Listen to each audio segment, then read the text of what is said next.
mago y alquimista amenazador que creó la Mesa Redonda Negra y Ewikite. Originalmente una obra de ocultismo de un oficial de élite, los caballeros estaban tras bambalinas transformados en un ejército de demonios. El líder que reina sobre el grupo como trascendente es el único que está al mismo nivel y es un amigo cercano. Un tabú del que se puede decir que es el maestro y padre de todos los miembros, pero que es evitado y odiado por 11 personas además del líder. Su identidad es completamente desconocida y lleva 61 años desaparecido. Karl Kraft. Alessandro Di Cagliostro. Mercurius.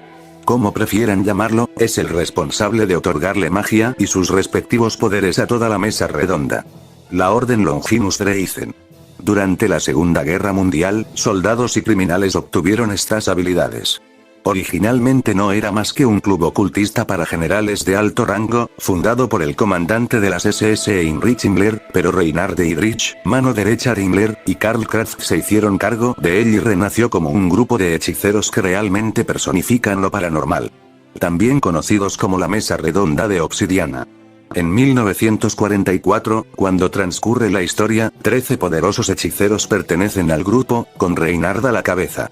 Aunque oficialmente muertos o despojados de su rango militar, estos hechiceros llevan a cabo sus propias actividades independientes en el trasfondo de la Segunda Guerra Mundial.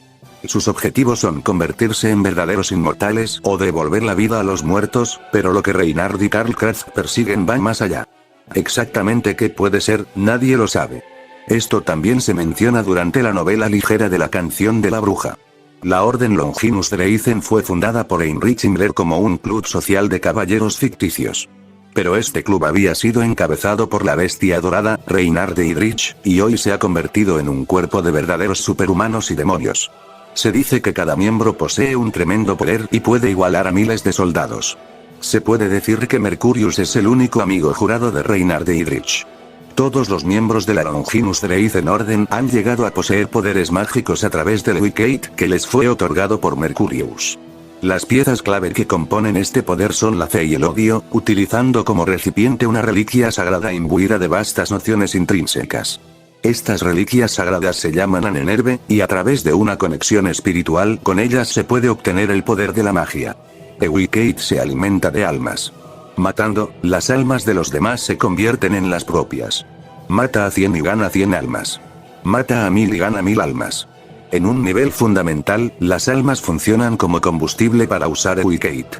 Además, cuanta más fuerza vital se absorbe de otras personas, más poderosos se vuelven el cuerpo, los sentidos y la fuerza vital. Pero reunir almas sirve a un propósito mayor que algo tan trivial como fortalecer el propio cuerpo, una clave para un gran milagro. En la novela visual de Dies Irae la entrevista con Cathy Clubey se nos explica más detalladamente acerca de Ewikate y sus etapas. Ewikate. Hechicería que permite fusionarse espiritualmente con una Anenerve y dominar un poder sobrehumano. Desarrollada por Karl Kraft, sus discípulos, los caballeros de la Mesa de Obsidiana, dominan la Ewikate. El fenómeno de los Anenerve que seleccionan a sus portadores y desean almas para alimentarse ha existido desde tiempos inmemoriales, pero estos casos siempre acababan en la típica historia de personas destruidas por su atracción hacia un artefacto maldito.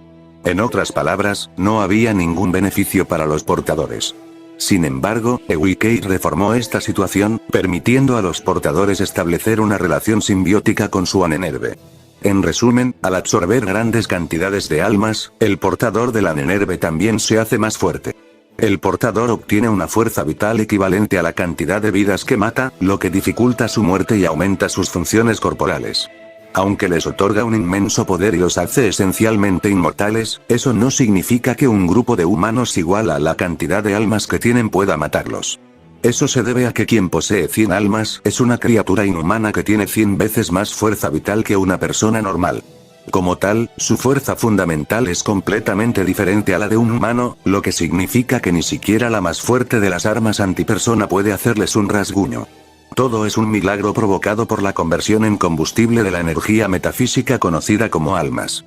Los miembros de la Mesa de Obsidiana siempre están revestidos de esta armadura espiritual, por lo que para matarlos hay que destruir sus almas. Dicho de otro modo, aparte de los ataques mágicos, no hay prácticamente nada que pueda dañarlos. Además, existen 4 grados de Ewikate basados en el nivel de habilidad del usuario, así como 4 tipos que dependen de las disposiciones del portador y su Anenerve. Anenerve. Término general para referirse a los objetos que han sido dotados de voluntad propia como resultado de que muchas personas a lo largo de la historia hayan volcado en ellos sus sentimientos. Es similar al concepto japonés de objetos cotidianos poseídos por espíritus. Aunque su naturaleza varía en función de los sentimientos vertidos en ellos, todos buscan almas humanas como sustento, y seleccionan usuarios cuya disposición se asemeje a la suya. Aunque este es un medio eficaz de obtener sustento, los Anenerve salvajes nacidos del rencor devorarán con toda seguridad el alma de su propio usuario al final. El don oscuro que posee Wilhelm es uno de ellos y, de hecho, es la sangre de Vlad Tepes, el modelo de Drácula. Además, la mayoría de los Anenerve que posee la mesa de obsidiana son artefactos recogidos por la Deutsches Anenerve durante la Segunda Guerra Mundial.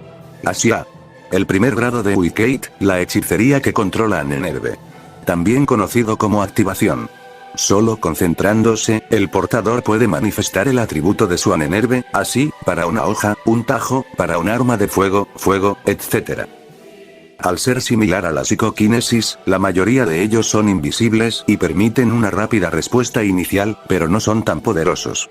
Sin embargo, es más que suficiente para infligir una herida mortal a un humano corriente, y es efectivamente lo que la mayoría de la gente imagina cuando se imagina la magia y los poderes sobrenaturales. Yetzirah. El segundo grado de Wicked, la hechicería que controla el Anenerve.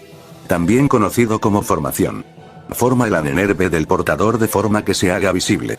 Esto no solo aumenta enormemente el poder del Anenerve, sino que también mejora los 5 sentidos y los sentidos espirituales del usuario más allá de los límites de Asia. Exactamente cuanto más fuertes se vuelven difiere dependiendo de los rasgos especiales del Anenerve, la habilidad del usuario, y cuántas almas poseen, pero es común que los caballeros de la tabla de obsidiana exhiban artes marciales que superan la velocidad del sonido. Beria. El tercer grado de Wicked, la hechicería que controla Anenerve. También conocido como figmento de creación. Crea un mundo paralelo basado en el anhelo del usuario, es decir, para materializar su mayor deseo. Aquí, las reglas del mundo se deforman para ajustarse a los ideales y el sentido común que posee el usuario, y las leyes del viejo mundo no sirven de nada. Ya sea para convertir el día en noche, para romper la velocidad del sonido o para destruir cualquier cosa, incluso objetos inmateriales. Se puede decir que el grado Beria es el acto de crear reglas, como las 3 anteriores.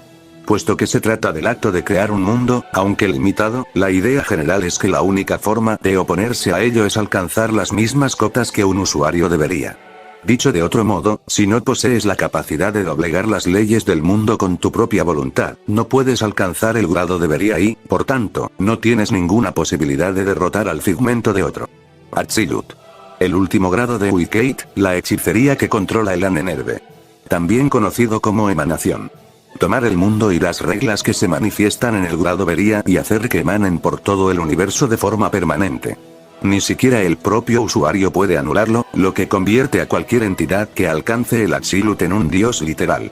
Es el acto de pintar sobre los principios subyacentes del viejo mundo y reinar sobre todo con las leyes del nuevo mundo. Hasta ahora, solo 4 entidades han alcanzado este nivel, y en el momento de la historia, es el reinado del cuarto dios, el cuarto cielo.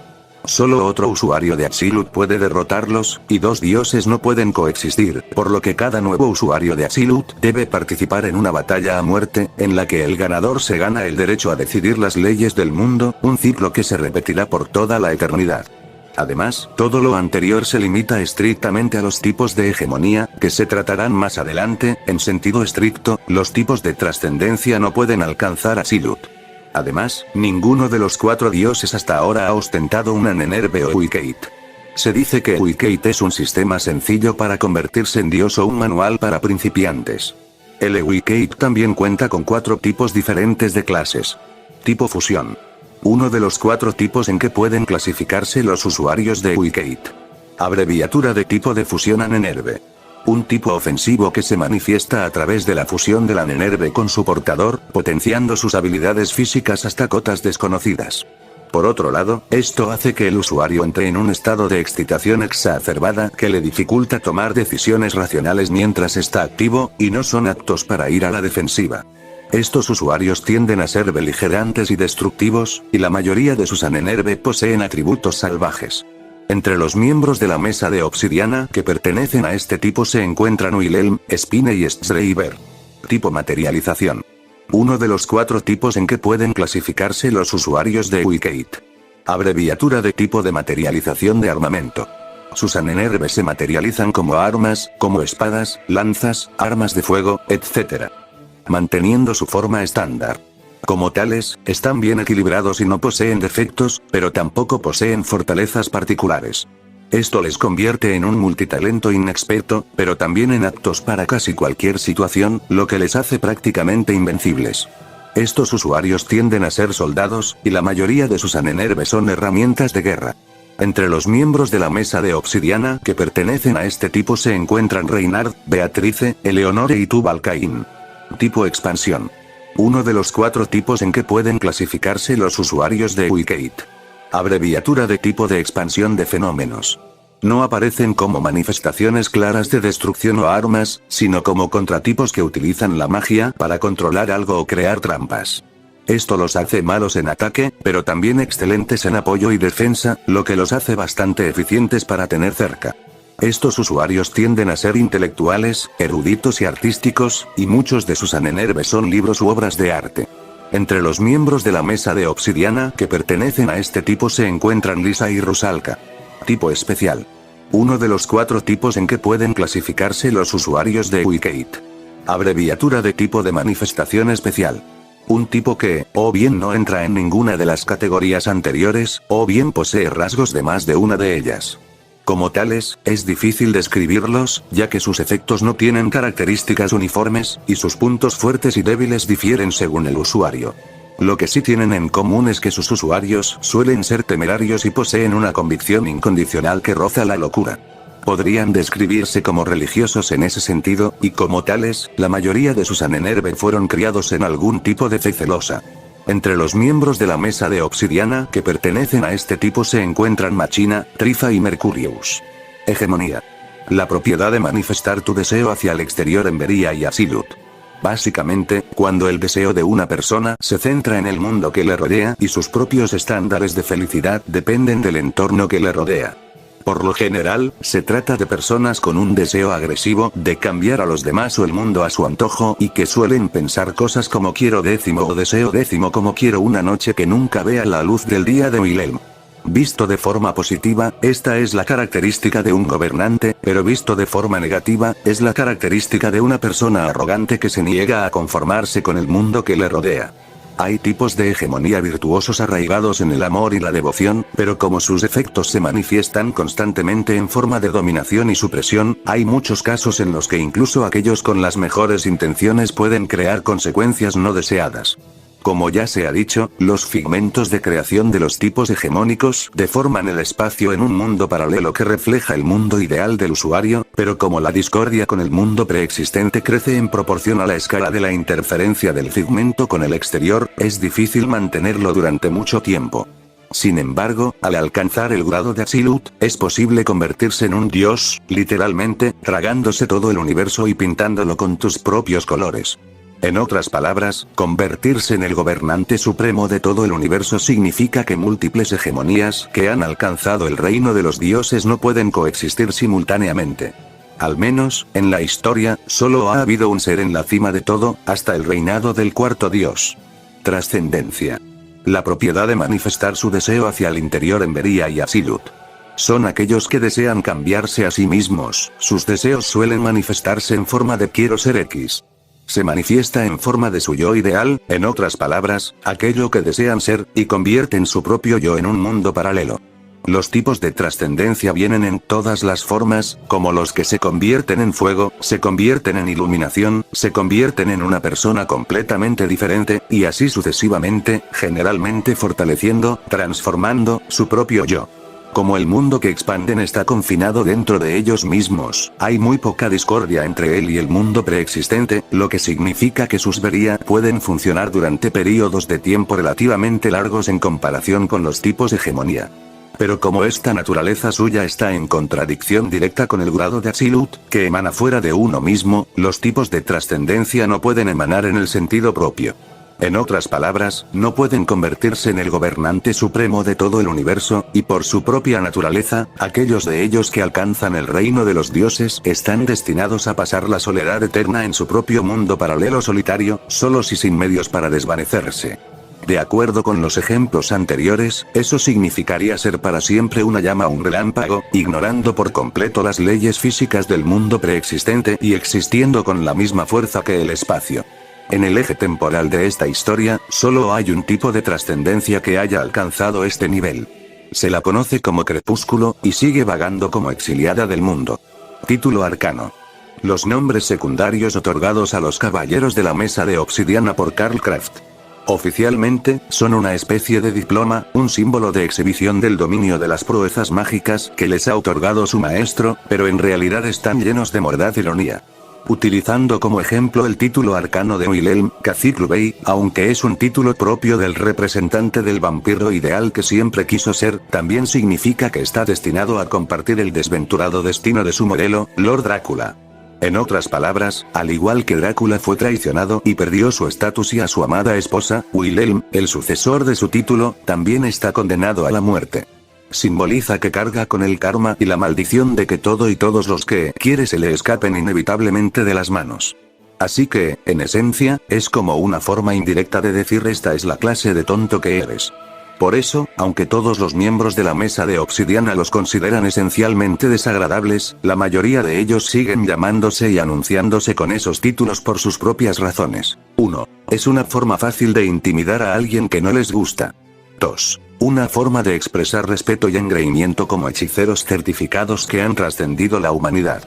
3. Un voto para desafiar la maldición y el karma que les ha sido otorgado conquistándolos algún día. Es esencialmente por una combinación de estas tres razones, por lo que dan prioridad a sus títulos arcanos sobre sus nombres reales. Foreknowledge. La sensación de que uno ya ha experimentado algo, incluso cuando debería ser la primera vez.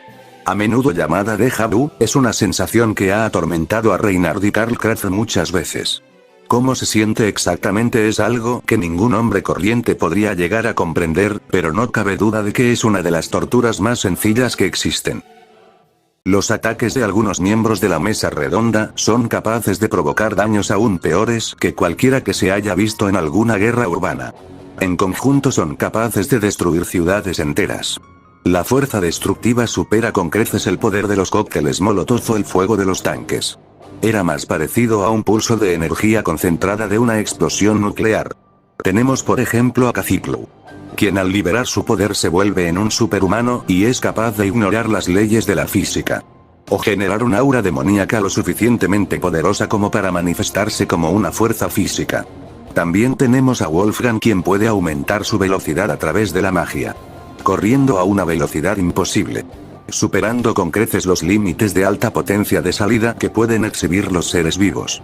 El animal más rápido en tierra fue el guepardo, a 120 km por hora, pero fácilmente iba de 3 a 5 veces más rápido que eso.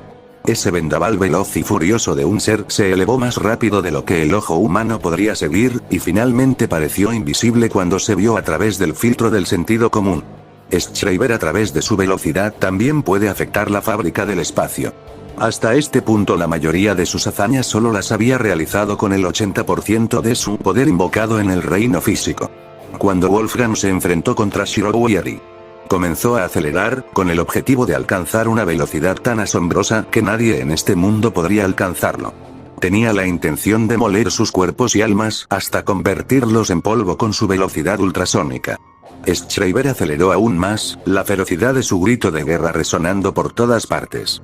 La atmósfera destrozada gritó en agonía mortal cuando Robotnik trascendió las leyes de la física, lanzándose hacia un reino de velocidad prohibido y sin precedentes. No existía tal cosa.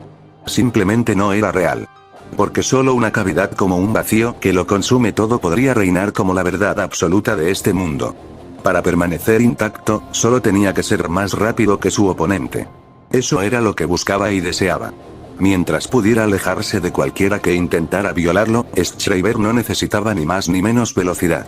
El cambio de Schreiber a su máxima velocidad rompió fácilmente la cadena que los unía a Banner Gandhi, con ella, a la vida misma. Eran plenamente conscientes de que chocar contra el suelo a su velocidad los reduciría instantáneamente a una pila de polvo sin vida. Cuando Renfuji pudo materializar su hoja, mencionó que esta era una manifestación de su voluntad, la encarnación física de su deseo de volver a su antigua vida. Puede romper los límites de velocidad y aceleración. Alguien como Trifa durante su pelea contra Renfuji era capaz de derrumbar montañas completas. Ahora sí, hasta este punto ya se dieron cuenta que el Ewikate es una habilidad que en sus puntos más alto como el Briayatsilut se trata básicamente de quien posea mayor deseo o mayor fuerza de voluntad es quien tiende a ganar.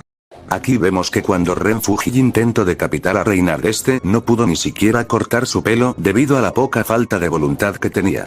Incluso Reinhard mencionó que no lo puede derrotar si le tiene miedo. Posteriormente vemos sostenido la hoja de Renfuji hasta el punto de que pudo destruirla con la palma de sus manos. Cuando Reinhard se manifestaba en su trono de la mesa redonda, se menciona que es una entidad que abarcaba el torbellino de una miríada de almas, descendió sobre el asiento de Ein. La manifestación de una presión espiritual fenomenalmente grande que amenazaba con aniquilar todo en su vecindad simplemente apareciendo por una división segundo. Si uno tuviera que trazar un paralelo, la cosa en el trono podría haber sido comparada con una sombra. Proyección parcial de un ser desde otro plano. Un torbellino caótico y torrencial de almas más allá de un muro invisible. Un ser tan poderoso que incluso su manifestación incompleta envió ondas a lo largo de la estructura misma del espacio. Tal era el único medio a través del cual la bestia de ojos y melena de oro podía hacer notar su presencia en este mundo. Reinhard por su parte a través de su lanza. Longinus Lance Testament. Es capaz de generar una explosión de masa infinita. Esa divinidad, la pura inmensidad de la cualidad de las almas dentro de su santa lanza, fue suficiente para reducir las almas de todos los que la contemplaron a cenizas. La misma calidad y cantidad de almas que giran ferozmente en su interior podrían calificarlo fácilmente como un universo separado, un Weltal condensado en forma de lanza. Incluso el mundo que había creado Sakura y a través de Bria no pudo soportar la densidad de Reinhard. Finalmente, en uno de los combates de Reinhard contra Renfuji, la guillotina que se dirigía directamente al lado izquierdo de su cuello podría decapitar a la mayoría de las personas antes de que tuvieran la oportunidad de entender lo que sucedió. La velocidad del ataque fue nada menos que divina, más rápido que cualquiera que conociera. Sin embargo, el verdaderamente temible era el propio Reinhard, ya que bloquear un ataque de punto ciego de corto alcance que no era ni visible ni perceptible requería una habilidad muy superior a la sobrehumana. Sus habilidades eran francamente demoníacas.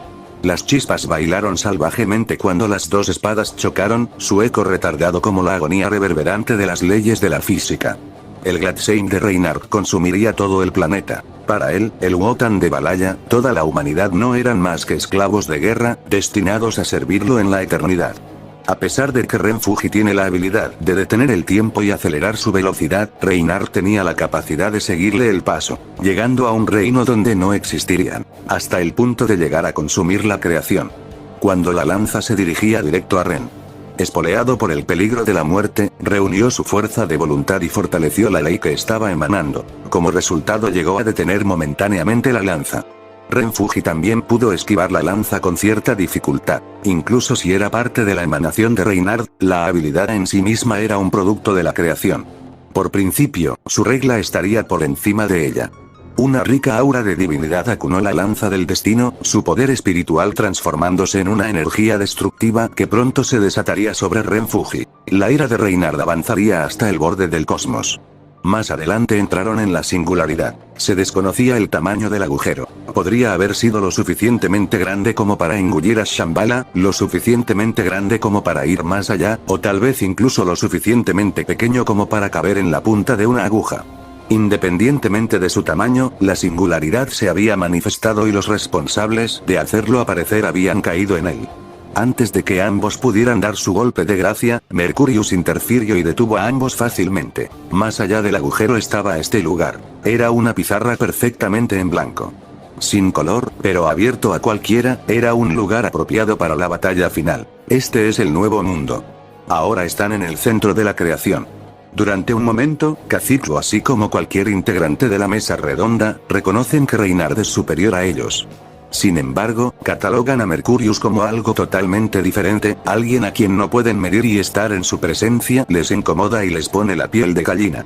Reynard de Idrich está a un nivel completamente diferente sobre todos los miembros de la mesa obsidiana, hasta el punto de creer que proviene de un reino diferente. Había sido comprado por Himmler, comandante de las SS, había sido utilizado como el abrevadero de un pequeño club oculto de mierda para las élites. Obviamente, la mayoría de la mesa redonda no eran parte de eso. Lord Idrich y Mercurius eran las excepciones. Habían estado allí desde que estaba activo. Y ahora, el lugar les pertenecía solo a ellos. Tocaron lo arcano verdadero y trabajaron en la hechicería real, permitiéndoles elevarse por encima de los ocultistas de la moda, manifestar lo sobrenatural y crear la mesa de obsidiana. Básicamente, el castillo ya no era normal en ese momento. Ya ni siquiera pertenecía a la realidad. Los espacios que escaparon a las leyes del mundo destruyeron los conceptos de distancia y coordenadas. Significaba que los indignos no podían entrar aunque pasaran un siglo intentándolo, mientras que los invitados podían entrar aunque estuvieran del otro lado del mundo. Bueno, en realidad nadie lo había intentado, pero era seguro de que así sería. El castillo era así de importante. ¿Recuerdas lo que dije sobre crear otro mundo en esta realidad y las implicaciones de eso? El castillo fue el producto de la creación de Lord Idrich. Y tal como expliqué, no pueden permanecer activos por mucho tiempo. Incluso la trascendencia, que no influye mucho en el mundo exterior, se puede mantener durante unas pocas horas como máximo, mientras que para las hegemonías, la cantidad es solo unas pocas docenas de minutos, si no menos. Básicamente, mantener un figmento de creación es difícil como la mierda. Diablos, es el anhelo de una sola persona contra el mundo. Por supuesto que no es un paseo por el parque. Esa era exactamente la razón por la cual el castillo de Lord Idrich estaba en otro nivel. A pesar de ser un excelente ejemplo de una hegemonía, en este punto, había estado activo durante casi 2 meses completos.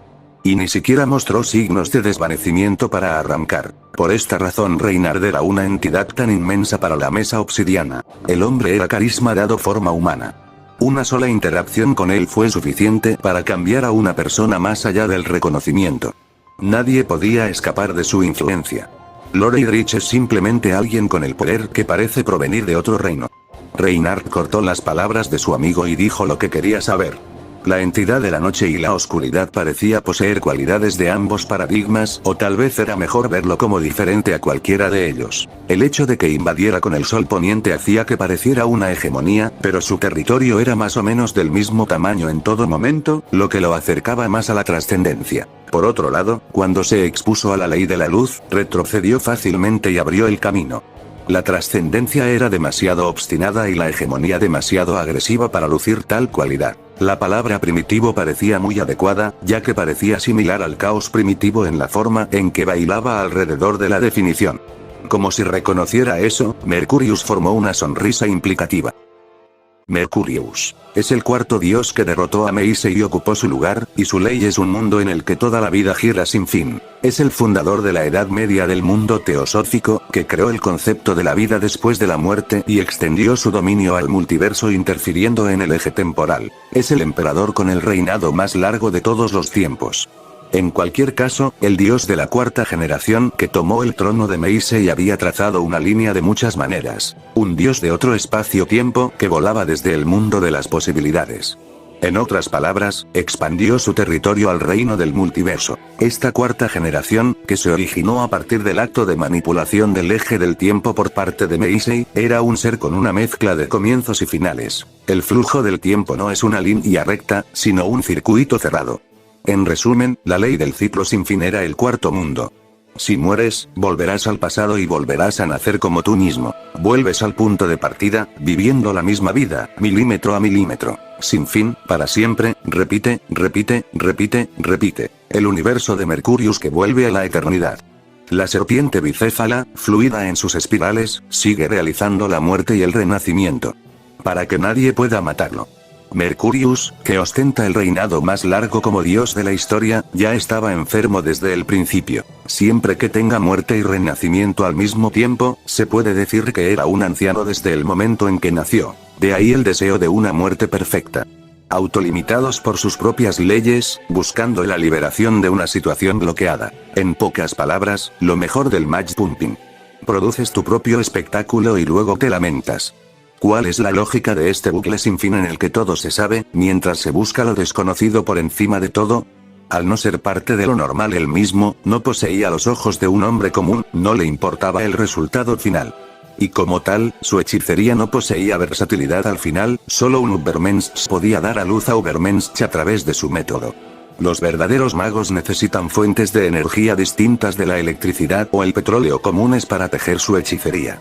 En una palabra, necesitan fuerza vital, el concepto como la fuente de la antigua filosofía natural. Reinhard y Mercurius eran los únicos que habían trascendido sus habilidades por encima de lo normal dentro de la mesa obsidiana. Al lado de Reinhard, un hombre de rasgos vagos y retorcidos como la más oscura de las sombras. Estaba vestido con la túnica sencilla de un ermitaño, con rasgos ambiguos que hacían imposible discernir su edad. Un yin a su yang. Los dos existían en un nivel muy alejado del de cualquier ser que los mirara. Eran los monstruos a quienes incluso los monstruos temían. Números 1 y 13 de la mesa redonda de obsidiana de Longinus Threads en orden. Su líder y vicecomandante. Mercurius. Alguien estaba sentado en el centro de todo. Fue la apoteosis de la existencia y el creador de la hechicería. Toda la creación tomó la naturaleza y el color de la oración que él había tejido, y los efectos secundarios que le otorgó al mundo se conocieron como arcanos. La idea parecía perfectamente razonable. Si había un ser que podía hacer todo el cielo y la tierra con un simple hágase la luz, era natural que los subproductos de la hazaña se convirtieran en grandes poderes en manos de los hombres. Durante el primer enfrentamiento entre Mercurius y Reinhard, la sombra de Mercurio finalmente reveló su verdadera forma. Las dos entidades más grandes del universo se enfrentaron en un lienzo monocromático, la página en blanco del Nuevo Mundo. La chispa en sus ojos indicaba tanto amor ilimitado como separación inevitable. Reinhard de Idrich estaba a punto de ejercitar el sentido mismo de su existencia. No importa lo que hiciera, esa sensación de tedio, extendiéndose hasta el infinito, nunca se desvanecería. Una sobresaturación de incontables victorias continuando por una eternidad. Complementaron lo que le faltaba al otro y se destruyeron mutuamente. La única otra existencia en todo el universo que podría encontrarse con él en igualdad de condiciones. El comandante de los demonios se enfrentó a la serpiente del trono con alegría y sed de sangre agitando su pecho. El vacío temblaba alrededor de Longinus, la lanza de la muerte de dioses ansiaba librar batalla. Las cortinas se abrieron para el acto final de la eterna recurrencia. Todos los hilos del destino habían conducido a este momento. Los dos monstruos apoteósicos podían, por fin, desatar todo el peso de su poder en este crepúsculo de los dioses. Todos los hilos del destino habían conducido a este momento. Los dos monstruos apoteóticos podrían, por fin, desatar todo el peso de su poder en este crepúsculo de los dioses. No quedaba ni una sola alma en el universo que pudiera comprender esas palabras. La serpiente en el trono era simplemente el residuo final de una leyenda cuyo concepto mismo se había perdido por el paso del tiempo. Como tal, incluso Mercurius ya no podía recordar su propio anhelo. Podía imaginar y conjeturar qué pudo haber sido, pero nunca saber con certeza qué fue lo que lo llevó a reclamar el trono del universo. La serpiente había sido enloquecida por la eternidad. Todo lo que pudo encontrar más allá de los conceptos infinitos que constituyen el conocimiento y la sabiduría del universo fue un callejón sin salida de locura absoluta y completa. Todo lo que podía proyectar era su sombra, y cubrir todo el cosmos con ella era la única obsesión que todavía alimentaba su ser. Había perdido los sentidos y la razón hacía eones, y ahora, solo quedaba un pensamiento. Un sueño que no podía descartar por más que retocara y reescribiera el guión, repitiendo la misma historia una y otra vez. Él, como un ser destinado a devorar todo y todo en el cosmos, solo fue capaz de ordenar a su legión que siguiera adelante. No habría dudas, porque esto era para lo que había nacido. Arrogancia, audacia, egoísmo infantil. Todos los dignos del trono lo eran. Creyeron en sí mismos sin una pizca de duda, independientemente de cómo su deseo afectara a la humanidad como una bendición o una maldición. Porque había que poseer convicciones supremas para iniciar la creación del mundo. La conciencia enloquecida de la serpiente hizo su declaración solemne. Las ilusiones que proyectaban fragmentos de su existencia ilimitada sobre el reino de los mortales. Fausto, Paracelso, St. Germain, Cagliostro y Karl Kraft, se desvanecieron y cedieron el escenario al padre del cosmos. La voluntad del trono era matar instantáneamente a Reinhard, quien estaba participando en una singularidad que ponía en riesgo la existencia de Mercurius. El núcleo del universo sentenció a Reinhard a muerte con una fuerza que envió temblores por todo el cosmos. Cualquier otro hombre se habría derrumbado en polvo allí mismo, su alma se habría vaporizado sin piedad. La verdadera fuente de luz que la arrojó sobre el reino existía muy arriba. Habitaba los rincones más profundos del cielo, un sol de obsidiana para cegar a todos aquellos que se atrevieran a mirarlo. Y ahora, por primera vez en su vida, Reinhardt sentía que los dos estaban en pie de igualdad. Todo lo que quedaba era derribarlo. Una montaña digna de ser escalada. Un enemigo de un poder sin precedentes. Esta era la hora que él había anhelado. El efímero momento que finalmente saciaría su hambre sin límites. El magnífico rugido del emperador de los demonios resonó en todo el cosmos como el grito de alegría de un bebé recién nacido. Mercurius ordenó a las leyes del universo que hicieran su voluntad, emanando luz y ondas que excedieron la comprensión humana. Todos los fenómenos y todos los conocimientos previos, todos los anhelos y almas que existían en el mundo excepto la diosa, el sustituto, el oro y su legión, estaban dentro de su dominio. Nadie sabía exactamente cuántas estrellas parpadeaban y vivían en el mundo desde el advenimiento de la tiranía de la presciencia. Y ahora todos ellos estaban en la palma de su mano. Una miríada de almas tomó la forma de un cometa, atacando a la legión de la bestia. E incluso eso apenas fue más significativo que un mechón de cabello para la serpiente. Nuevas estrellas se condensaron alrededor de su ser, empequeñeciendo a las anteriores en términos de densidad. Sin duda, esta acción por sí sola había aplastado innumerables vidas desventuradas que habitaban este cosmos. Su oda de otro mundo reverberó a través de los cielos ilimitados, sus palabras probablemente pertenecían a una era antigua en la que todavía vivía como un hombre bajo el gobierno de otro trono. Un hechizo para destruir al dios anterior en caso de que no lo supere. Uno que acabaría con Reinhardt. Las estrellas condensadas crecieron a un tamaño para caber en la palma de la mano, y colapsaron sin hacer ruido sobre sí mismos, enviando un infierno que evaporó todo a su paso hacia Reinhardt, incluso los dioses. Una supernova. La serpiente procedió con un ataque de seguimiento, remodelando el superespacio para hacer que la gravedad anormal aplastara a la caballera carmesí. Resultó en un choque que convirtió el espacio que ocupaban en una zona de evasión, un fenómeno también conocido como el gran atractor. Ninguna cosa física en todo el cosmos podría permanecer a salvo cuando estuviera atrapada en sus garras ineludibles. Las dos fuerzas más poderosas del universo chocaron. En ese breve lapso de tiempo, Reinhardt incuestionablemente había ascendido al nivel de omnipotencia. Devoraría incluso la materia oscura, haciéndola doblegar a su voluntad. La totalidad de su existencia había sido de tedio tortuoso e incesante. Pase lo que pase con el propio trono, Reinhardt bloquearía la memoria de su amigo jurado en lo más profundo de su corazón y no permitiría que nadie lo empañara. La pelea de ambos colapsaba y alteraba la escala del universo. Reinhardt y Mercurius aún luchaban dentro de la singularidad. Y este jardín de flores, una parte de Gladsheim, parecía una pintura sin terminar en un lienzo olvidado.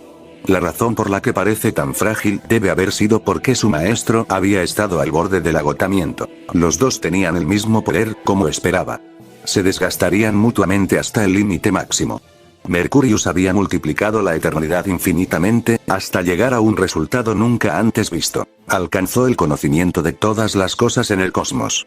Descubrió la existencia del trono y la naturaleza del fenómeno que lo atormentaba. Mercurius se había vuelto una sombra.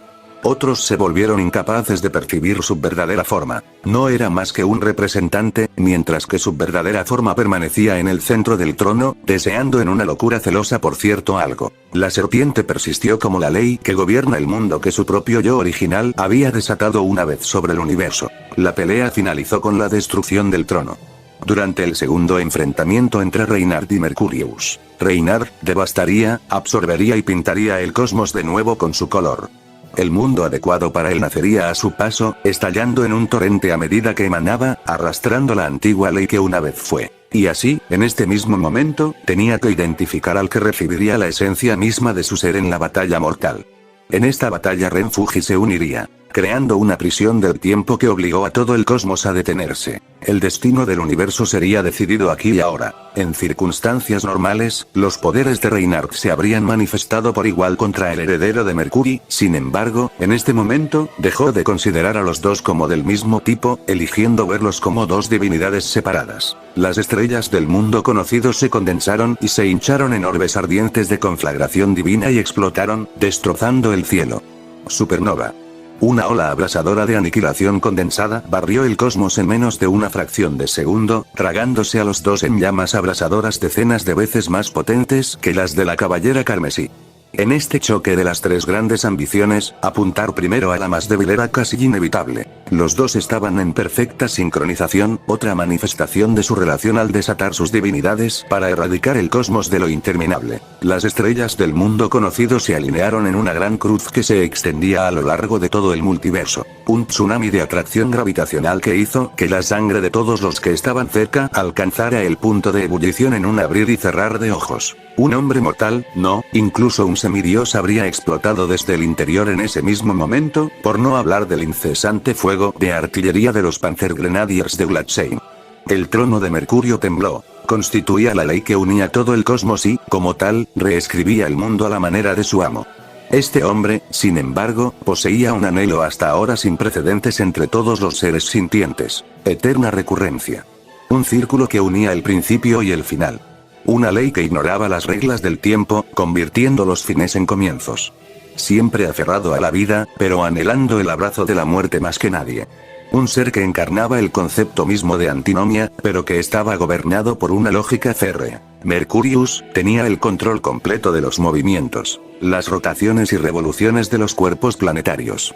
Haría que las estrellas se alinearan a su voluntad, profetizando futuros absolutos e inflexibles. El universo como un todo obedecía a su guión, y para un ser que podía realinear el cosmos a voluntad, incluso un concepto como el tiempo significaba dolorosamente poco. Tejió su aria como un hechizo, compuesta de palabras extrañas de una antigua lengua. Sus sílabas hacían temblar el trono del universo. Los dos pilares respondieron sus palabras con dignidad, mientras el cosmos a su alrededor se derretía como un terrón de azúcar en el calor del verano. Porque fue la serpiente quien había sido la más contradictoria de todas.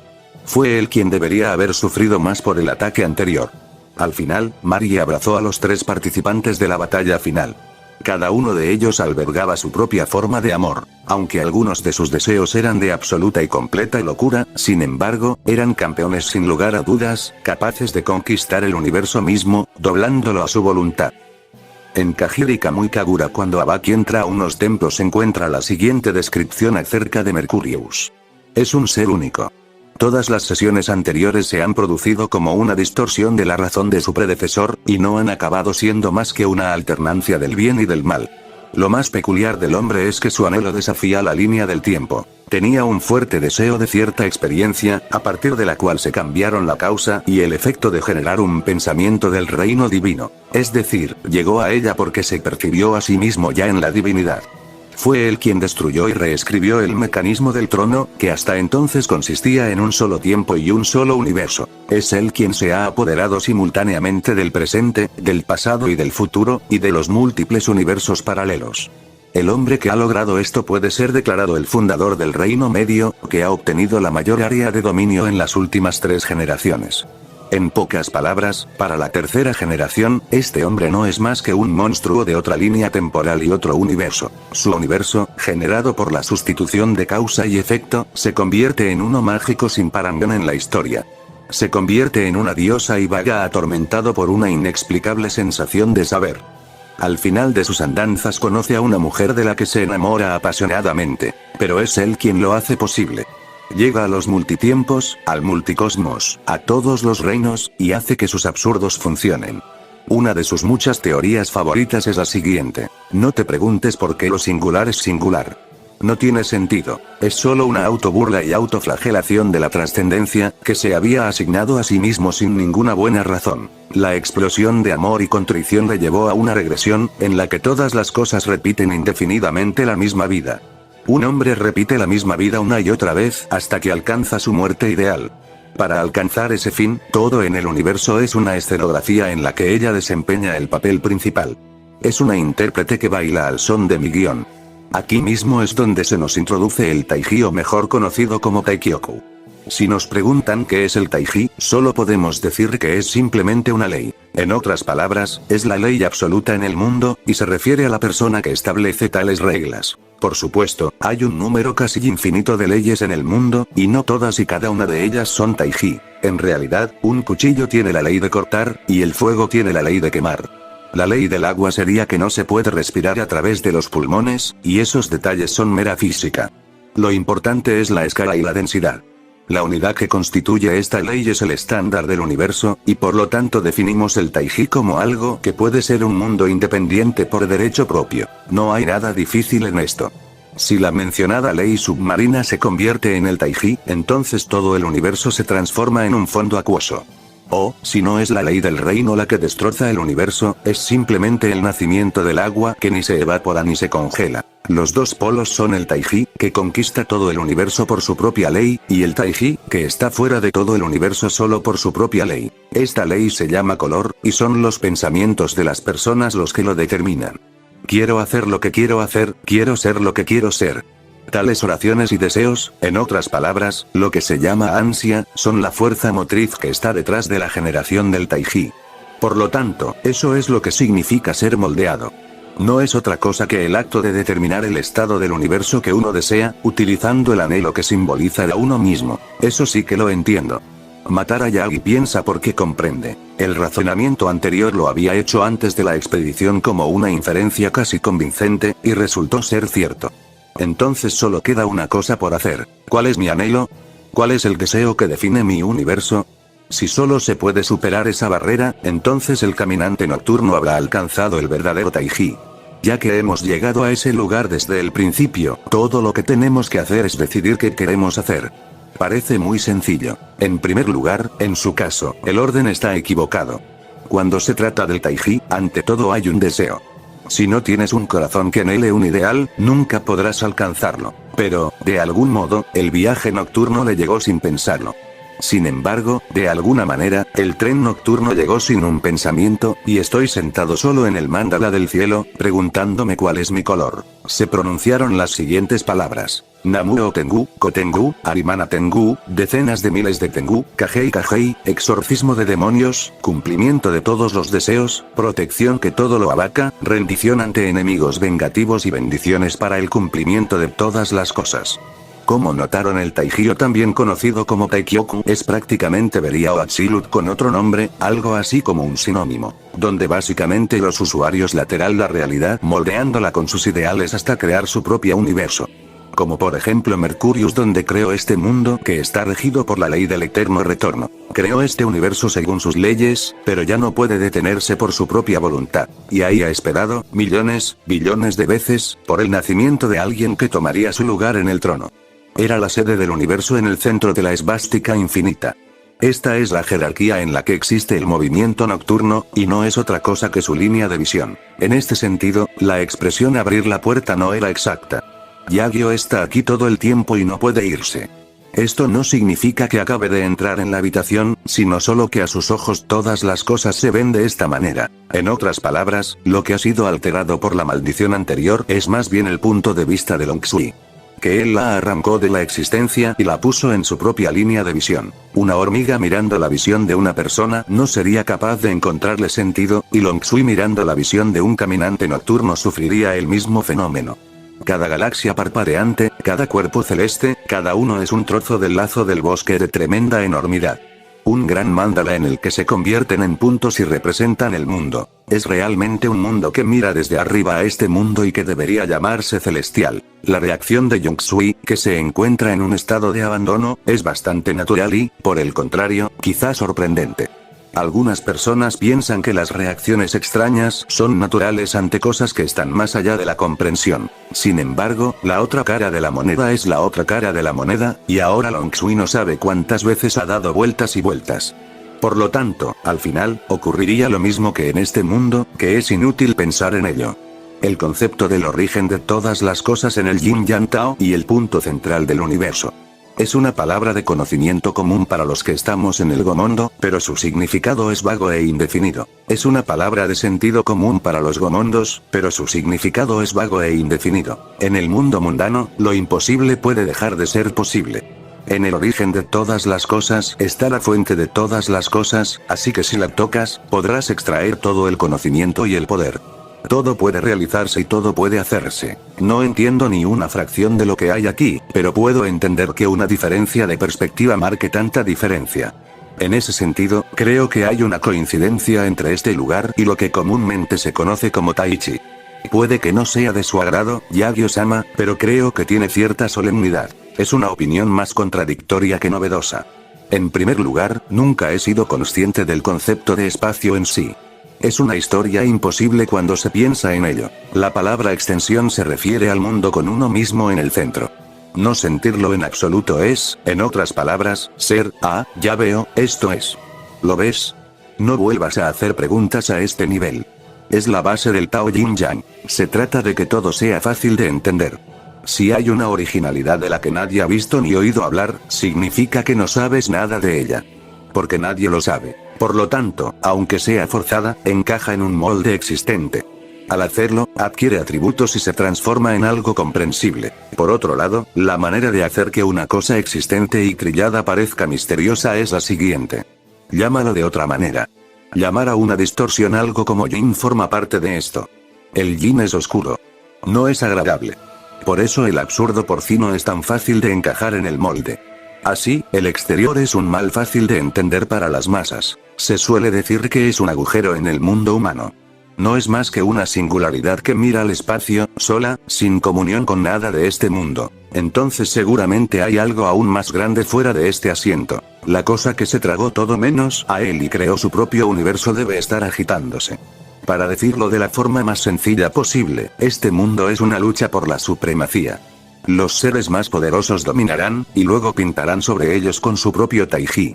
Esta ha sido la regla desde tiempos inmemoriales.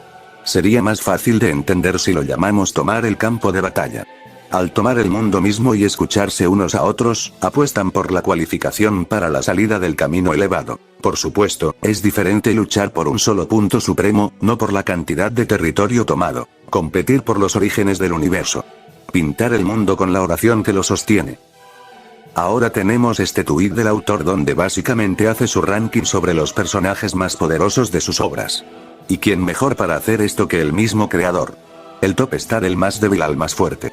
Primero tenemos a Spine, luego tenemos a Liza Sakuya, seguimos con Wilhelm, Beatrice, Trifa, las fuerzas principales de la Fuerza Expedicionaria del Este. Continuamos con Makina, Eleonor, Wolfgang, Lotte y Ryumei. En el top 2 se encuentran Matusalem, Yatsukagaji, ángeles, demonios y los 7 grandes reyes demonio. Y finalmente en el top 1 están los dioses Hado y los dioses Budo.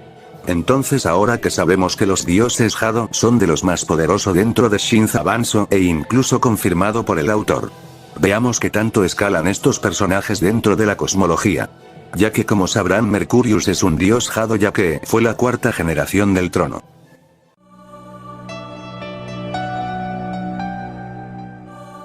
Empezamos con lo más básico que sería el multiverso. Como se habrán dado cuenta durante toda la gran mayoría de la novela visual 10 y la se la pasan mencionando universo o cosmos. Hasta este punto parecería que toda la creación solo es un universo. Pues no es hasta la ruta final de Rea donde aparece por única ocasión la palabra multiverso. En la novela visual Kajiri Kamui Kagura también se menciona únicamente el universo. No es hasta cierto momento de la ruta final que podemos ver la mención de universos paralelos. Hasta este punto ninguna de las novelas visuales ni novelas ligeras, ni el anime se deja una cantidad explícita de universos alternos. No es gracias a un duet del autor Masada Takashi donde menciona que existe una cantidad infinita de universos paralelos. Es únicamente gracias a esta declaración del autor que podemos afirmar que el multiverso es infinito.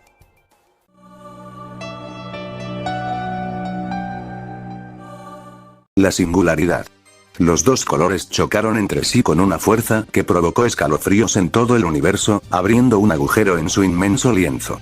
Más allá se extendía un espacio desprovisto de color, la singularidad del mundo. Sin embargo, la muchacha del crepúsculo se negó a agraciar su antigua morada con una mirada.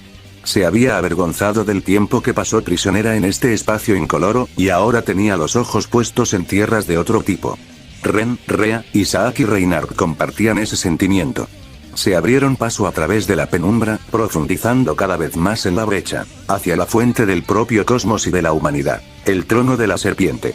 De hecho, todo empezó aquí. El resultado era evidente. La combinación de implacables trazos de lápiz y feroz recoloreado abrió un agujero en el papel antes de que el cuadro estuviera siquiera cerca de estar terminado. Efectivamente, un agujero.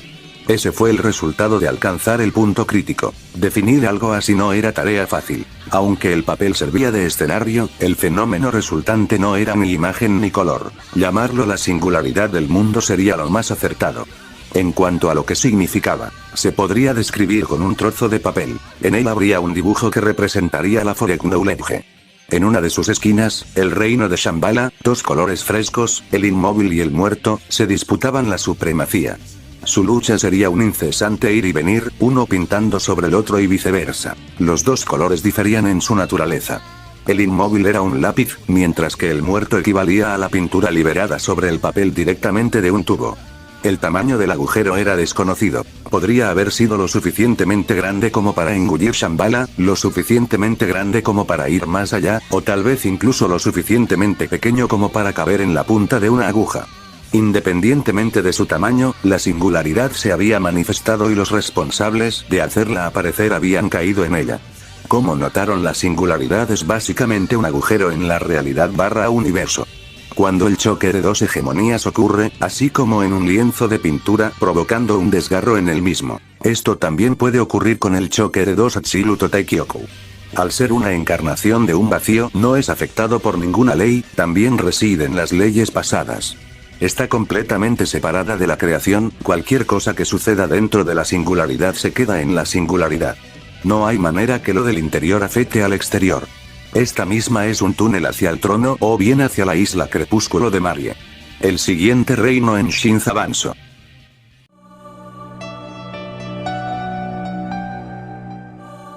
Continuamos con la isla Crepúsculo. Una playa crepuscular, un mundo cerrado eternamente congelado en el tiempo entre un sol y un mar de oro resplandeciente. Aquí no existía nadie.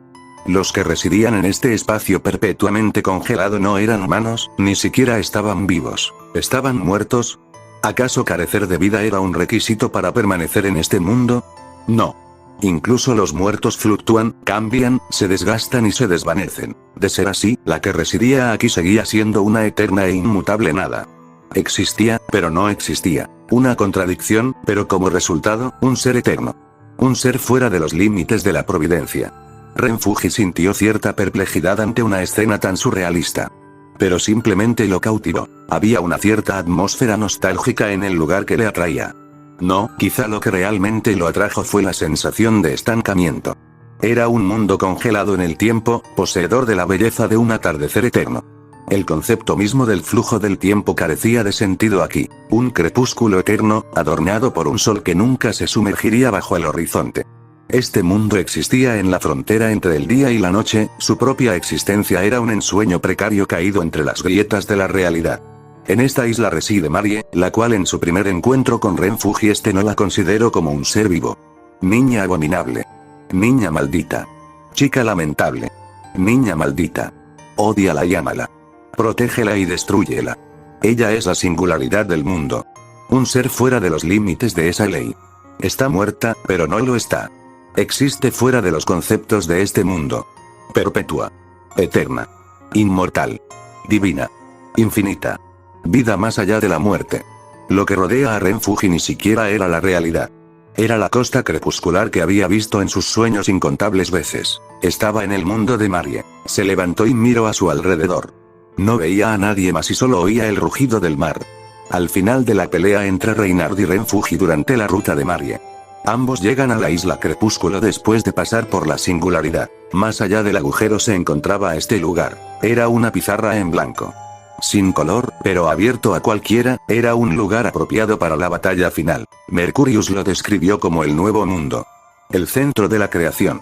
Durante Kajiri Kamui Kagura en la ruta de Shiorikujo esta misma menciona al entrar a la isla Crepúsculo. En este mundo no existe el concepto de posesión. Este es un mundo en el que se borran cosas tan invisibles e inciertas, como el más allá, los espíritus y los dioses. Sin embargo, los fantasmas han arraigado aquí. La obsesión de no acercarse se transmite entre la gente. Por eso nadie entra, comúnmente denominado lugar prohibido. Lugar en los que está prohibido entrar por algún motivo, por ejemplo, miedo a la posesión. Sin embargo, un embrujo ha arraigado aquí. Se transmite entre la gente, la obsesión de que no hay que acercarse. Asimismo es llamada como la isla Onogoro. Ni uno solo de ellos sabe exactamente cuál es la causa del problema. Esto se debe a que incluso investigarlo se ha convertido en un tabú tácito. Solo hay una ley, la más pesada que cualquiera otra cosa. Una ley absoluta. Mantente alejado. En un mundo donde la religión no existía, ese era el único mandamiento que parecía existir. Nadie la ha infringido nunca, así que ni siquiera sabemos qué pasa si lo hacemos. Es una regla oscura. Como notaron, la isla Crepúsculo es otra ubicación fuera de la creación donde reside el alma de Marie. Solo se puede acceder teniendo cierta conexión con Marie, así como Renfuji la tenía, o bien a través de la singularidad. La apariencia de la isla es similar a Saint Malo.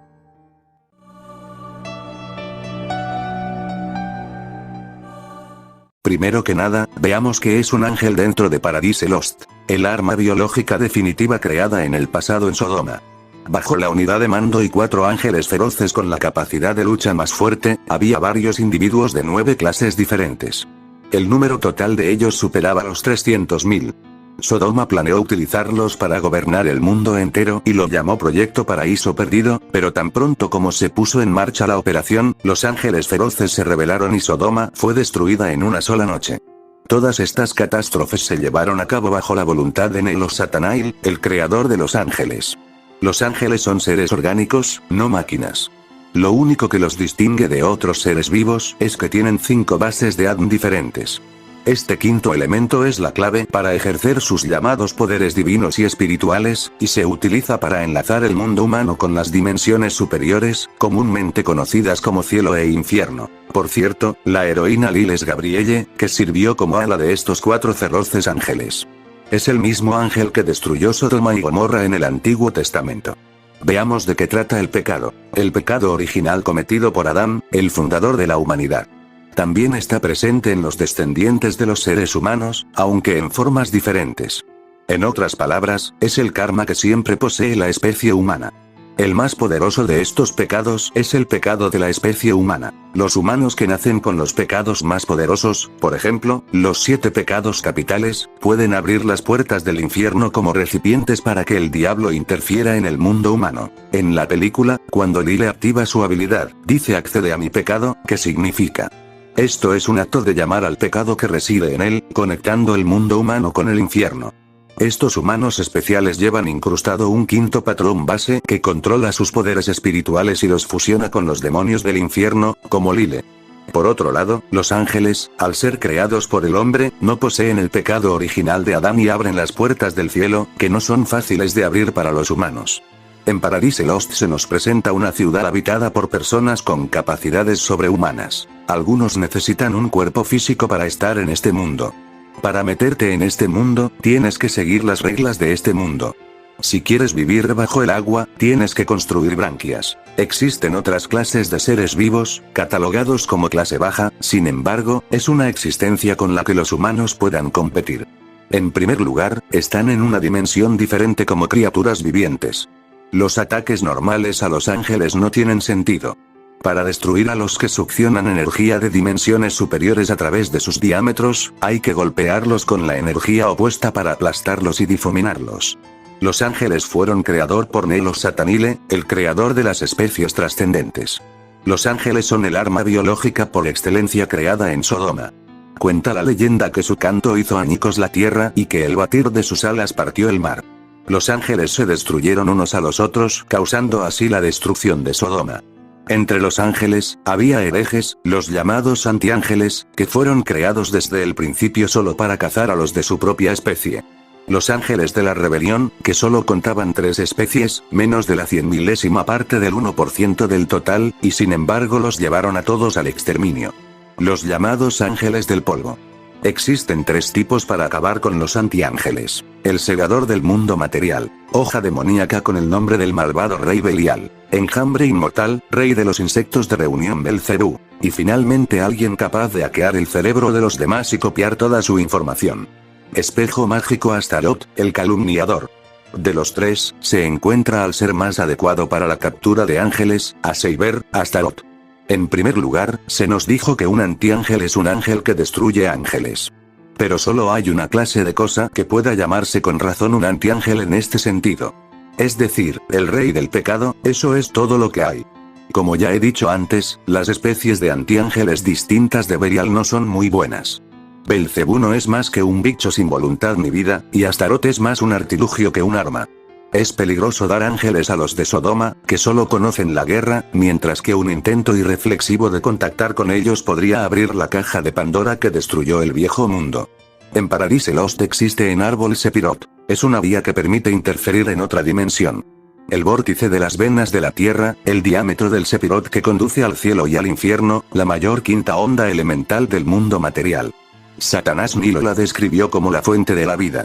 También se llegó a mencionar que Sephiroth es la forma del universo que consta de 10 tipos de dimensiones, la forma de los seres humanos y el espíritu del alma. Hablando de la realidad, no es más que un sistema de clasificación. Sin embargo, como Paradise Lost no posee una guía para jugar sus diferentes rutas, desconozco el contexto acerca de estas dimensiones. Si sean dimensiones superiores o alternas. Pero debido a la naturaleza del mismo árbol, es muy probable que estas 10 dimensiones sean metafísicamente superiores unas de las otras, más aparte que dentro de la misma novela se hace mención a dimensiones superiores como el cielo e infierno y que algunos seres pueden trascender a dichas dimensiones. Por ejemplo, la Gran Madre en el reino es una forma de vida pura e inocente derivada del quinto elemento de la tierra. Como verdadero ser humano, es la única que puede abrir las puertas del cielo. Esta sería la única ocasión en todo Shinza Banso donde se mencionan dimensiones superiores. Y son muy pocos los personajes que pueden alcanzarlas.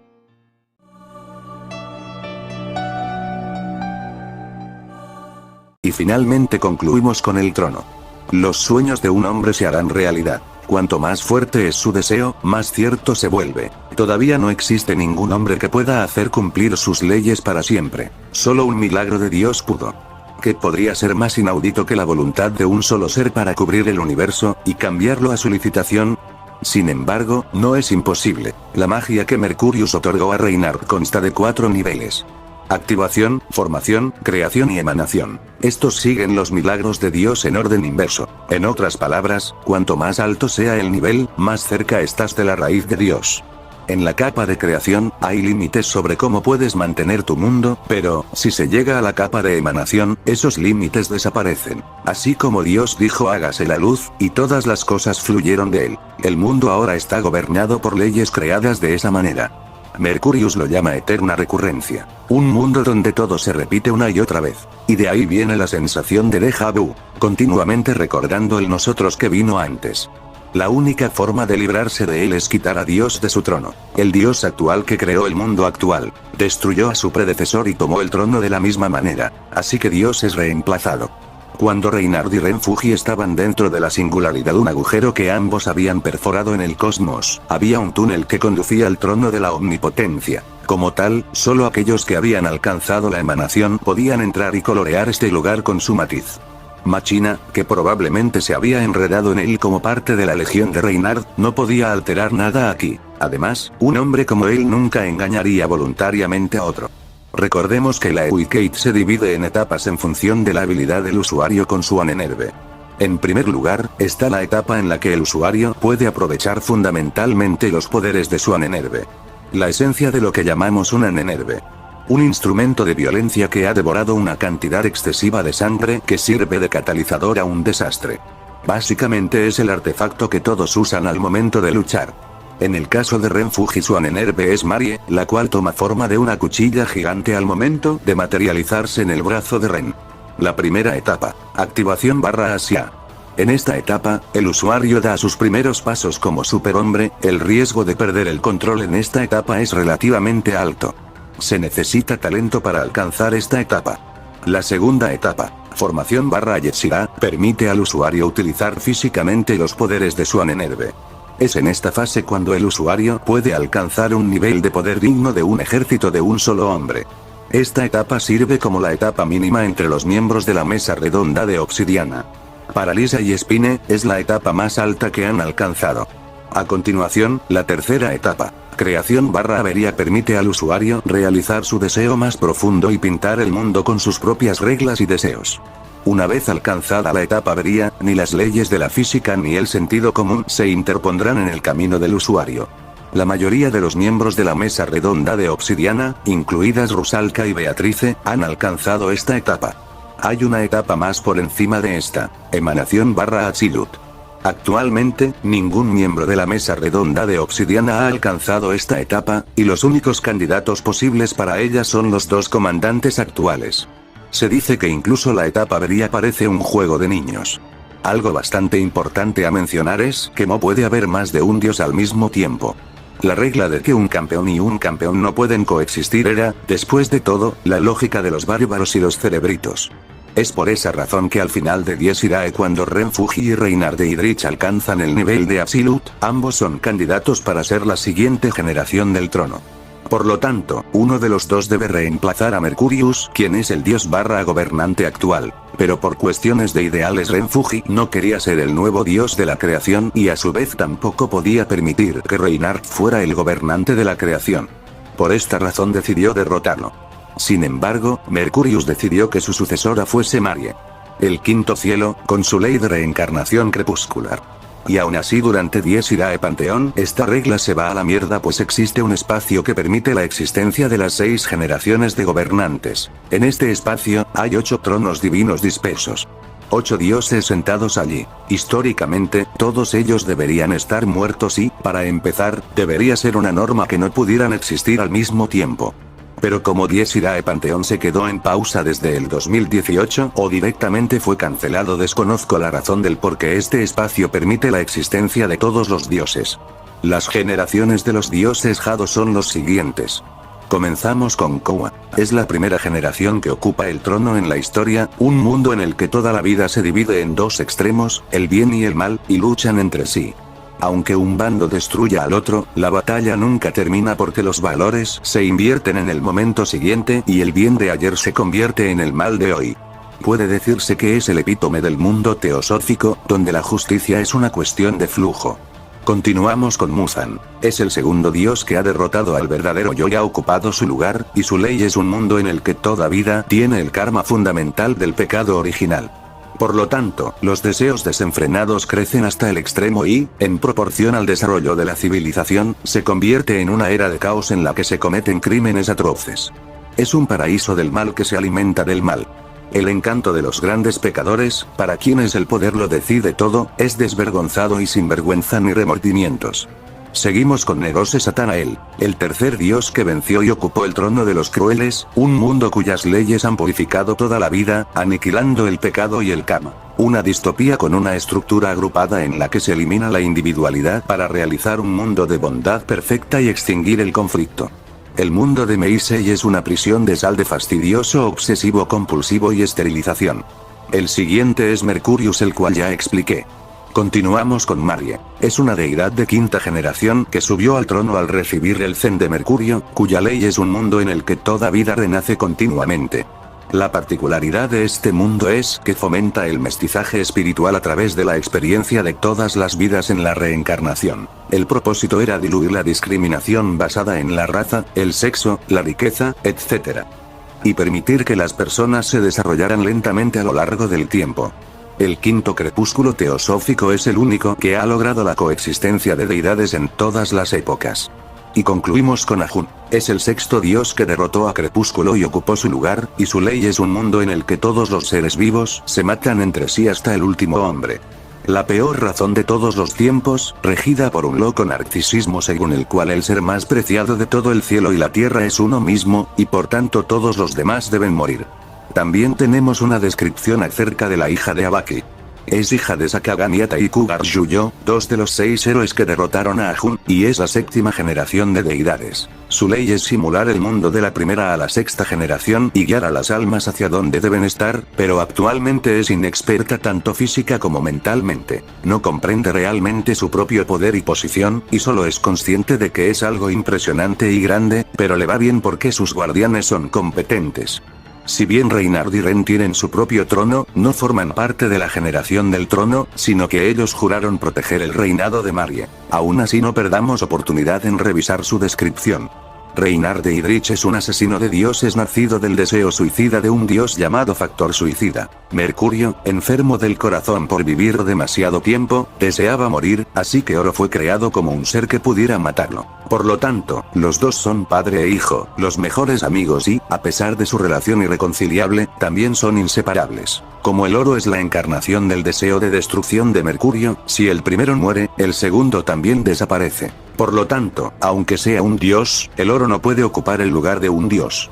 Renfugi es, originalmente una forma de pseudovida creada por Mercurio para desarrollar a Dusk como dios. Más tarde trascendió la maldición del nacimiento y despertó como dios, pero como su ley era reducir todo en el universo a la eterna detención del tiempo, se dio cuenta de que no era un recipiente divino y cedió su puesto a Dusk. Desde entonces, ha sido su guardián y el escudo del quinto trono de Dios. Cuando Abaki Sakagami se enfrentó contra Tenma Yato, obtenemos más información acerca del trono, Ewikate y la singularidad.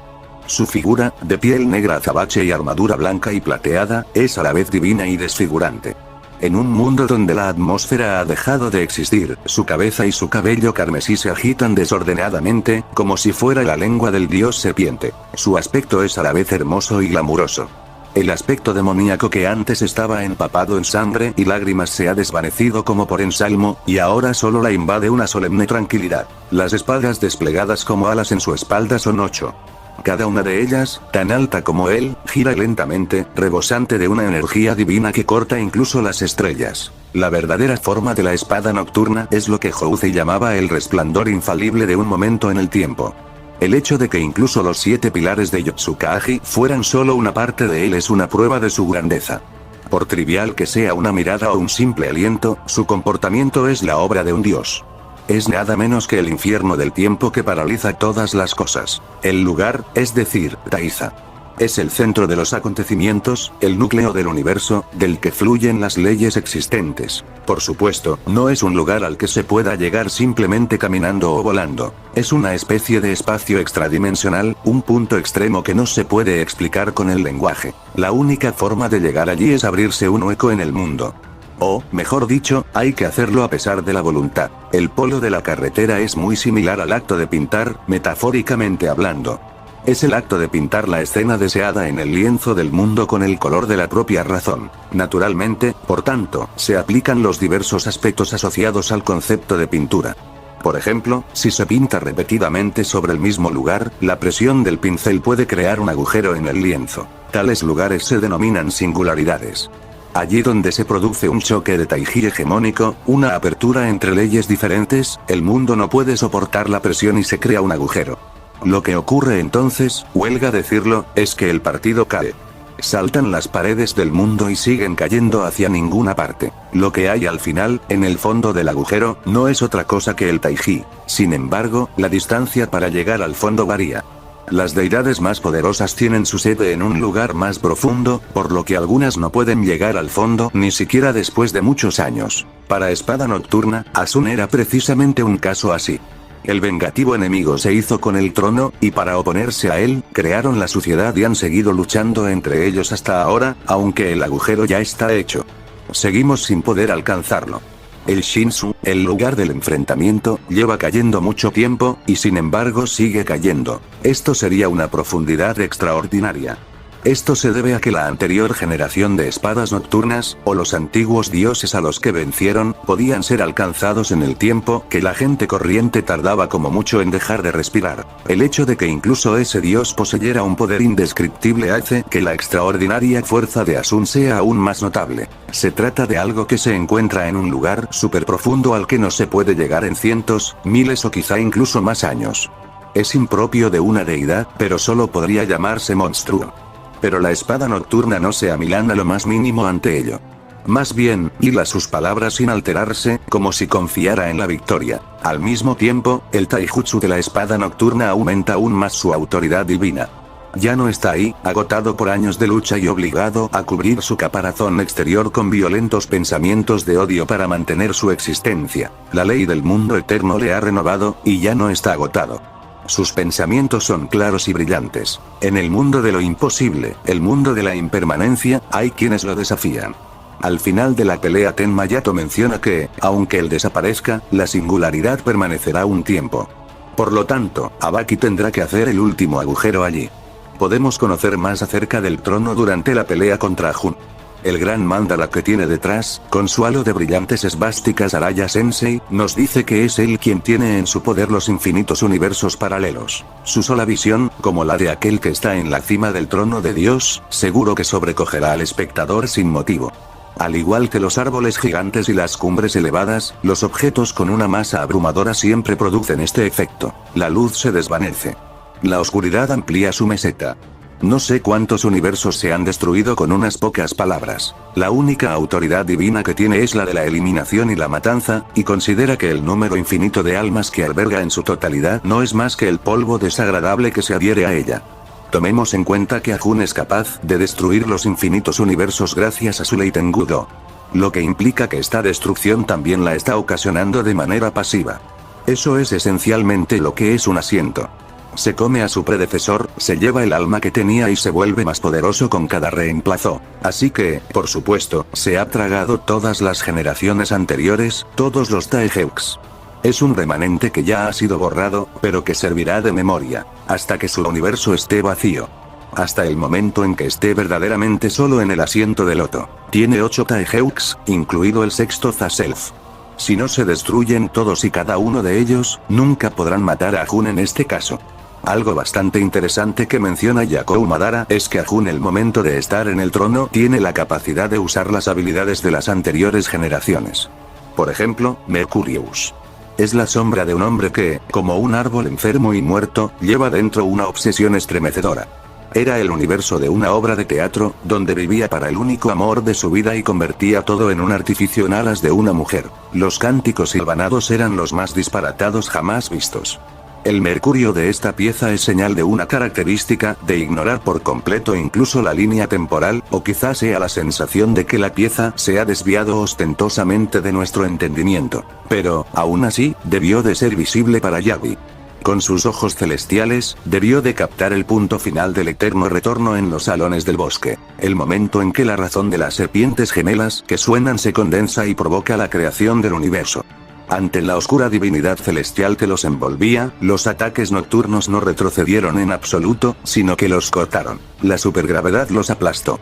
Exponiéndose sin miedo a un agujero del que no podía escapar ni una pizca de luz, se abrió paso entre los huecos de los hechizos para desmantelar esta ley en la que el fin y el principio existen al mismo tiempo. No puedo ni empezar a decirte lo difícil que es. El cuarto cielo es, por así decirlo, el dios del encantamiento, algo a lo que no se puede poner fin mediante la guerra. Solo quien domine por igual el mantra puede enfrentarse al mercurio que fluye y gira. Los dientes de sus muelas se rompen y las garras de sus manos apretadas arrancan carne. En resumen, el trono no se preocupa por lo correcto y lo incorrecto.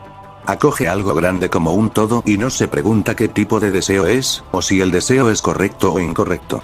Mientras sea fuerte, está bien. A la hora de la verdad, no hay distinción entre lo correcto y lo incorrecto en los deseos individuales. En última instancia, es una cuestión de sensibilidad. Discutir sobre si algo es noble o vulgar es solo el argumento de los débiles. Bueno, como notaron a lo largo de este video, o al menos en la ficha de Mercurius. Todas esas cosas de la singularidad trascendental o un nivel de Taikyoku ya te vuelve nivel base o universal son puras jaradas mentales. La singularidad es algo tan simple como un agujero en la creación que se crea cuando dos hegemonías Absolute Taikyokus chocan y a su vez permite llegar al trono o la isla crepúsculo. Nada más, ya que otros argumentan que la singularidad existe por encima del concepto de dimensionalidad y desde ahí todo es universal. La singularidad que se produce durante el proceso de pintar de nuevo el cosmos. Uno podría potencialmente borrar su existencia allí. Un espacio acrómico que se manifestará en el centro del agujero del cosmos. En ese borde de la lucha entre dos mundos opuestos, en el espacio que no existe en ninguna parte, uno podría posiblemente borrar al antiguo gobernante y lograr la victoria absoluta. Una vez que los dos mundos chocaran, se manifestaría momentáneamente un espacio hueco gobernado por ninguna ley. Si pudieran derrotarlo allí, si podían expulsar al viejo dios de todo el cosmos, ese era el único lugar en el que derrotarle no supondría la destrucción completa del mundo. Una respuesta simple, pero una tarea muy difícil. Y para lograrlo, primero tenían que hacerlo. Después tenemos al Taikyoku que como algunos sabrán sobrevaloran este concepto hasta el infinito. Como notaron, el Taikyoku no es más que un reality warping donde el usuario puede moldear el universo a su imagen. Quien había alcanzado el grado podía abrumar momentáneamente las leyes del mundo con sus ansias. Había una ligera diferencia entre el funcionamiento de la hegemonía y el de la trascendencia, pero un hecho seguía siendo cierto en ambos casos. Ambas arrasarían con las reglas del mundo. La conciencia de uno podía superar las restricciones de las leyes físicas, y en un grado aún mayor, Absolute emanación. Si un efecto intermitente fluyera desde el interior de la mente hacia el mundo exterior, ¿qué consecuencias tendría? El viejo mundo sería lavado, como purificado. La nueva ley se amplificaría continuamente hasta llenarlo todo. En ese caso, solo había una respuesta para todo: sobreescribir la ley del mundo. Asimilar el mundo entero a su antojo. Expandir el propio dominio por todo el cosmos. Así es como funciona este mundo. Esto ya ha sucedido en numerosas ocasiones, y continuará así durante eones. El único ser absoluto que ha alcanzado la emanación se desatará y pintará sobre el cosmos. Esta es la base del universo en el que residimos, y la naturaleza del mundo que también conoces. Una regla única y absoluta que lo rige todo. Ese ser ocupa el centro de la corriente, el trono del mundo, como avatar absoluto del mundo actual. Nadie puede matarlo. Y ni siquiera debería pensarse en ello. Porque si ellos perecieran, también lo haría el propio mundo. Todos estamos en la misma arca. Si se hundiera antes de que se prepare un nuevo lienzo y se pinte encima, nos ahogaríamos todos juntos. Y es poco probable que pudieran hacerse daño o suicidarse mientras encarnan al mundo entero. Su ansia emanada sobreescribió las leyes físicas, y ahora ellos también están sujetos a sus propias reglas. ¿Existe realmente un fondo? Una visión que ninguna persona en su sano juicio puede evitar preguntarse. Del mismo modo que un hombre arrojado al océano se aterrorizaría ante la inmensidad del mar, este lugar también se difuminaría si solo existiera una voluntad tibia. Un espacio infinito y anodino. Un taiji incoloro que no es ni medicina ni veneno, sino que simplemente sigue existiendo. Es enorme y, sin embargo, no se impone, como para despertar el miedo en quienes lo ven. En otras palabras, es la posesión del taiji. Solo a aquellos que han ganado suficientes vibraciones para pintar todo el mundo actual se les puede permitir trabajar en este cielo y crear nuevas verdades. El perdedor está subordinado al ganador, lo que siempre ha permanecido constante a través de los tiempos. Por lo tanto, las leyes anteriores permanecen como tales y caen en manos de un nuevo poder divino. Por lo tanto, si no superamos esta ley, no podremos competir con la generación actual, el antiguo camino elevado que está a punto de golpear y apoderarse de ti. Ante esto, Yagi alzó su propia pureza, y una sonrisa de diversión apareció en sus labios. En el momento en que estaba atado por el hechizo, la ley que era intangible tomó forma y mostró estabilidad. El producto de la creación fue el grado en el que crean una manifestación de la ley del mayor anhelo que arde en sus corazones. Todos tienen un ideal que quieren realizar o una verdad que desean imponer a los demás. Un figmento de creación era una forma de crear un mundo en el que eso se convertía en una ley absoluta. Aunque, había una diferencia en que las trascendencias se dirigían hacia el interior, mientras que las hegemonías iban hacia el exterior. Sea lo que sea, hacen realidad el anhelado sueño del usuario. Aunque limitado, forma un mundo donde el usuario es Dios y su anhelo era un mandamiento. Luego tenemos esta descripción de un Taikyoku de trascendencia. Es un universo con forma. No es otra cosa que su verdadera naturaleza, manifestada como ley absoluta, de acuerdo con el anhelo del maestro. El Taikyoku es aquello que toma el color que pertenece al alma de quien lo define, y con su verdad emborrona todo lo demás. Es, como se dice, la ley misma que moldea todas las cosas. Yaco nos da más información. La verdad de los fenómenos universales del yin-yang, los 5 elementos y los 5 elementos en conflicto fue elaborada y luego aplastada. Es nada menos que una reescritura del universo existente, una transición a una nueva ley. Más fiel al acto de colorear todo en el universo del propio color. Yo soy la ley, yo soy todo el bosque. Con ello se afirmaba la manipulación del eje temporal y, en cierto modo conectado a él, se creaba un mundo de posibilidades. Como notaron, solo es la capacidad de modificar el mundo a tu gusto. Si Diesirae fuera un anime ecchi/harem, con la clásica trama de que al protagonista le gustan las tetas, prácticamente el absoluto Taikyoku del protagonista sería moldear la creación de modo que todas las mujeres anden con las tetas de fuera. Eso es Absolute/Taikyoku. Donde o eres tipo hegemonía y crear tus leyes a tus huevos y moldeas el universo, o eres tipo trascendencia donde uno mismo es el universo encarnado con sus leyes y ninguna ley exterior te afecta. Nada más. Esto también se explica en la novela, Hegemonía y Trascendencia. La etapa de creación se divide en estos dos tipos, y la etapa de emanación es donde se derrama el ansia, reescribiendo las leyes del cosmos. Sin embargo, la ley en un tipo de trascendencia solo se vuelve perfectamente eterna en el usuario, mientras que el mundo exterior permanece espléndidamente inafectado. Esa mamada de decir que un nivel de Taikyoku es igual a nivel universal, es como decir que Goku o cualquier Saiyajin al entrar en la fase 1 del Super Saiyajin ya serían universales. Ya que eso es Taikyoku, un power-up, entonces creer que con eso es universal estás básicamente creyendo que una persona normal tridimensional con solo activar su Taikyoku se vuelve un ser trascendental sobre infinitas dimensiones superiores o en su caso una entidad platónica capaz de afectar arquetipos. El grado debería consistía en crear tus propias reglas. Nacidos del deseo más poderoso tallado en el alma del medium, ataron y cambiaron el mundo, dando nacimiento a una realidad alternativa. Toda esta última información solo apunta que la etapa de emanación es simplemente un reality warping donde el usuario crea sus propias leyes para gobernar y moldear la creación su gusto. Como el único rey y gobernante de todo. Luego está la estúpida creencia de que existen 24 dimensiones superiores solo porque en una pelea se mencionan 24 dimensiones, pero hasta para entender son pendejos porque el texto dice lo siguiente. El golpe que vino a dar de costado fue bloqueado por 24 fallas dimensionales. Una barrera absoluta que desfasa el impacto. Se manifiesta entre el gran infierno y el desfile nocturno. Claramente se refiere simplemente a una barrera o escudo de 24 capas, incluso por eso luego mencionan una barrera absoluta. Estas dimensiones no son más que un escudo, nada de dimensiones superiores. Las únicas dimensiones superiores serían las del árbol Sephiroth y si acaso el trono porque llamarse un espacio extradimensional / hiperdimensional y que los dioses Jado son seres trascendentales.